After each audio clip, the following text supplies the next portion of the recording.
बंगाल की राजनीति में एक नारा हमेशा गूंजता है, माँ माटी मानुष।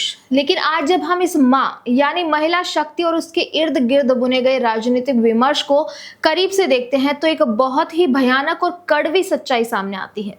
यह सच्चाई है बंगाल में वेपनाइजेशन ऑफ फेमिनिज्म और टॉक्सिक फेमिनिज्म की। ममता बनर्जी ने बंगाल में महिलाओं के वोट बैंक को बहुत ही चतुराई से अपने पक्ष में किया है, लेकिन क्या ये असली वुमेन एम्पावरमेंट है? जवाब है नहीं। यह राजनीति में सेक्सिज्म और फेमिनिज्म का वह खतरनाक घालमेल है जिसे केवल अपना राजनीतिक रसूख और समाज में अपना दबदबा बनाए रखने के लिए एक टूल किट की तरह इस्तेमाल किया जा रहा है। इस टॉक्सिक फेमिनिज्म का चेहरा कौन है? शायोनी घोष, महुआ मोइत्रा, नुसरत जहां, सागरिका घोष और खुद मुख्यमंत्री ममता बनर्जी। आप कहेंगे कि ममता बनर्जी सबसे बड़ी फेमिनिस्ट है। देखिए उनके आसपास के घेरे में कितनी महिलाएं हैं, पर क्या आसपास महिलाओं के होने और टिकट देने से ममता बनर्जी और ये महिलाएं फेमिनिस्ट बन जाती हैं? मैं एक महिला होकर ये बात कंफर्म नहीं कह सकती कि मैं इनको फेमिनिस्ट मान सकती हूँ। जिस राज्य की मुख्यमंत्री रेप से बचने के लिए लड़कियों को घरों से बाहर नहीं निकलने की सलाह देती हैं, जहां महुआ मोइत्रा अपनी विरोधी महिलाओं पर अटैक करती रहती हैं, शायोनी घोष शिवलिंग पर कॉन्डम चढ़ाने की बात करके पॉपुलैरिटी कमाने की कोशिश करती है, वो मेरी नजर में फेमिनिस्ट नहीं बल्कि फेमिनिज्म का वेपनाइजेशन करने वाली महिलाएं हैं। तृणमूल कांग्रेस और ममता बनर्जी ने फेमिनिज्म को एक शक्तिशाली हथियार में बदल दिया है। ये टॉक्सिक फेमिनिज्म है, सिलेक्टिव, सुविधाजनक और पूरी तरह से पैट्रियार्कल। जी हाँ, पैट्रियार्कल। ममता बनर्जी, शायोनी घोष, महुआ मोइत्रा, नुसरत जहां, सागरिका घोष जैसी महिलाएं अपने महिला पहचान को बड़े चतुराई से इस्तेमाल करती हैं।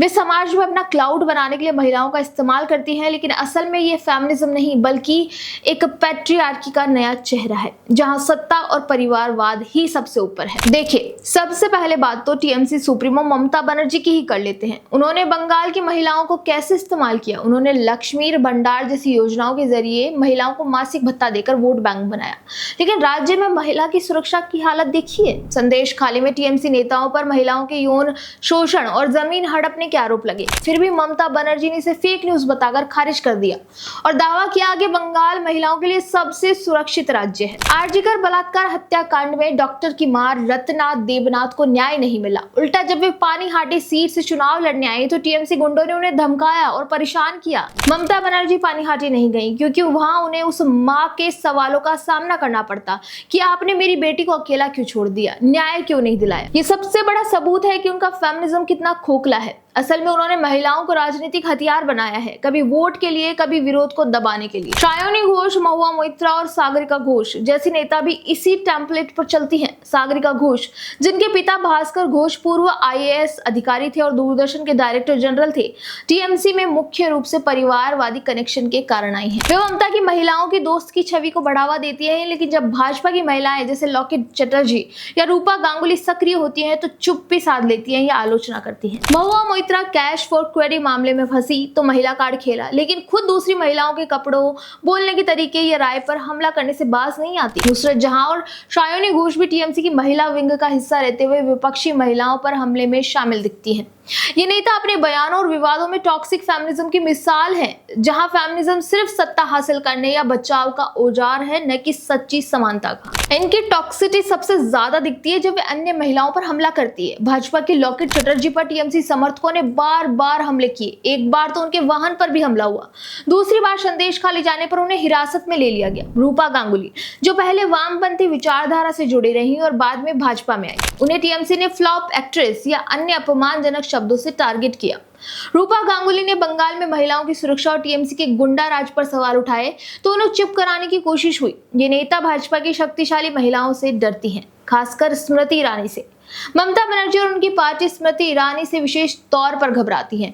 स्मृति ईरानी केवल एक फायर ब्रांड और शक्तिशाली राष्ट्रीय नेता नहीं है, बल्कि वे धारा प्रवाह बांग्ला बोलना जानती है। जब स्मृति ईरानी बंगाल के मंचों से बांग्ला भाषा में ममता सरकार की बखियां उधेड़ती है तो टीएमसी का आउटसाइडर वाला नैरेटिव ताश के पत्तों की तरह ढह जाता है। स्मृति ईरानी की बेबाक और शक्तिशाली उपस्थिति से टीएमसी के खोखले फेमिनिज्म का पर्दाफाश हो जाता है। टॉक्सिक फेमिनिस्ट लीडर्स को ये बर्दाश्त नहीं। ये नेता दूसरी महिलाओं के कपड़ों, बोलने के अंदाज और उनकी ओपिनियन पर हमला करती हैं, लेकिन खुद जब उनके बयान विवादास्पद होते हैं तो मिसोजिनी का रोना रोती हैं। ममता बनर्जी ने एक बार कहा था कि रेप इसलिए होते हैं क्योंकि लड़के लड़कियां ज्यादा इंटरेक्ट करते हैं, या लड़कियों को खुद को बचाना चाहिए, या लड़कियों को 8 बजे बाद घर से नहीं निकलना चाहिए। अब बात करते हैं इस तथाकथित फेमिनिज्म की सबसे बड़ी हिपोक्रेसी की। ममता बनर्जी जिन महिलाओं को राज्यसभा भेज रही हैं या पार्टी का बुद्धिजीवी चेहरा बना रही है, उनका आधार क्या है? हाल ही में मेनका गुरुस्वामी को टीएमसी में लाया गया। मेनका गुरुस्वामी कौन है? वह मोहन गुरुस्वामी की बेटी है जो अटल बिहारी वाजपेयी के बेहद करीबियों में गिने जाते हैं। ममता बनर्जी बहुत चतुराई से उन्हें इसीलिए पार्टी में लाई ताकि दिल्ली के एलीट और लुटियंस इकोसिस्टम में टीएमसी का क्लाउड और नेटवर्क मजबूत हो।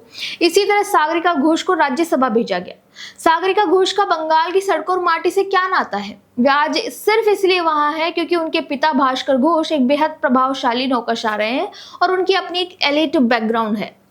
तो क्या ये फेमिनिज्म है? बिल्कुल नहीं, ये शुद्ध रूप से पैट्रियार्कल सिस्टम है।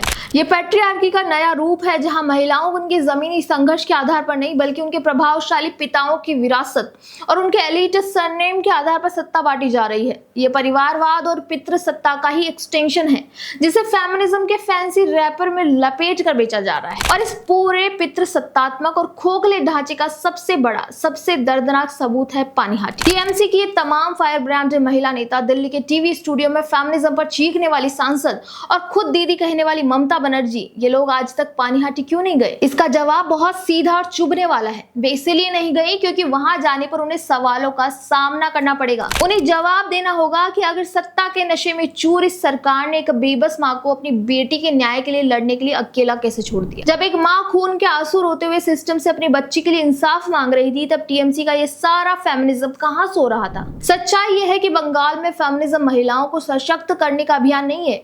यह सिर्फ एक राजनीतिक कवच है जिसका इस्तेमाल सत्ताधारी महिलाएं अपने गुनाह छिपाने, अपना रसूख बढ़ाने और एक अकेली संघर्षरत मां की चीख को अनसुना करने के लिए कर रही हैं। यह फेमिनिज्म नहीं, ये बंगाल की राजनीति का सबसे क्रूर और टॉक्सिक रूप है। टीएमसी के इस वेपनाइजेशन ऑफ फेमिनिज्म पर आपकी क्या राय है? हमें कमेंट करके जरूर बताएं। वीडियो पसंद आए तो लाइक, शेयर एंड सब्सक्राइब करना ना भूलें।